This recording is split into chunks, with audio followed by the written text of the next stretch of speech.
तिथे.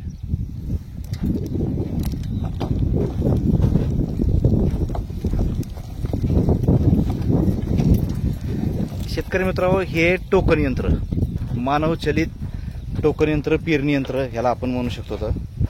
तर ज्या वेळेस आपण ट्रॅक्टरच्या साहाय्यानं पेरणी करतो आणि पेरणी केल्याच्या नंतर एखाद्या जागेवर आपलं ते चिखल अडकून वांजी पडती, नाही तर बेरतंय आपण जे म्हणतो ते तसं जर बेरा तयार झाला तर त्या जागेवर तुम्ही ह्या टोकन यंत्राचा वापर करून, पेरणी यंत्राचा वापर करून आपण ते सोयाबीन ती जागा भरून काढू शकतो.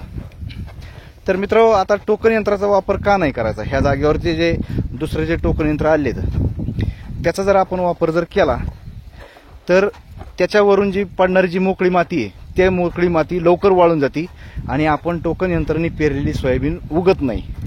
आणि हे जे यंत्र आहे हे आपलं बिलकुल बैलाच्या ह्याच्यासारखंच आहे. वल्ल्या मातीत जातंय, त्याच्यावरून बी पडतंय, बियाच्यावर जी माती पडती ही माती वल्ली माती पडती. त्याच्यामुळं ह्या यंत्राने पेरलेली सोयाबीन ही पाऊस जरी नाही वरून पडला तरी पण उगती. त्यामुळं ह्या अशा यंत्राचा वापर करा. अरे ते अडकले. तर ह्या पाय